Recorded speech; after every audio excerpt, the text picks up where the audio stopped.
バー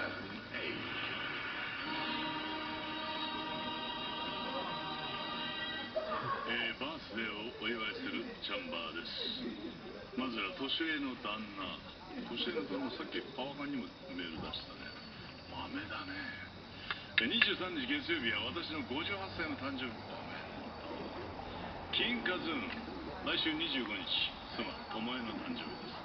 愛してるね。おめでとう。低音ネームパンツ、23日、娘のメイサ、10歳の誕生日です。お嬢ちゃんメイサって呼んだ。女優だな、もうな。綾瀬のマグー、9日は妻のエリの誕生日でした。おめでとう。綾瀬のマグーって経済で出てくるよね。母親の久美子が8月19日、65歳の誕生日をお迎えします。母親もほぼ俺と一緒だ。おかい。おめでとう。神奈川県のケイちゃん。明日8月22日は私の59歳の誕生日です。おお、ケイちゃんもじゃあ来年還暦だな。来年はもう還暦フェスティバルみたいなのやんなきゃダメかな。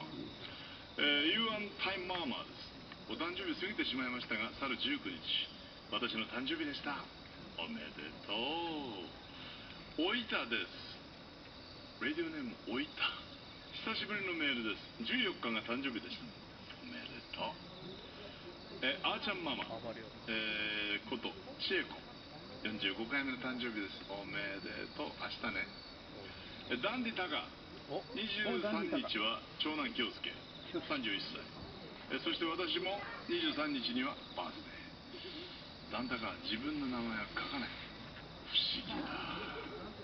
はい。朝日、先週8月13日は母、ミサオの74歳の誕生日です。おめでとう。いつまでも長生きでね。鎌倉炭酸水。8月24日は最愛の妻、みゆきのバースデーです。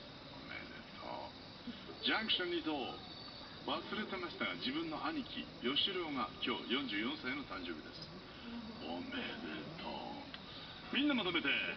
Happy, happy birthday, baby. Happy birthday, 年上の旦那、智恵、メイサ、エリ、久美子、神奈川区のケイちゃん、You and Time Mama、おいた、千恵子、京介、ダンタカ、ミサオ、みゆき、ヨシロウ、そして my brother DJ つよし。また明日から一日一年、素敵な日々を歩んでいくんだよ。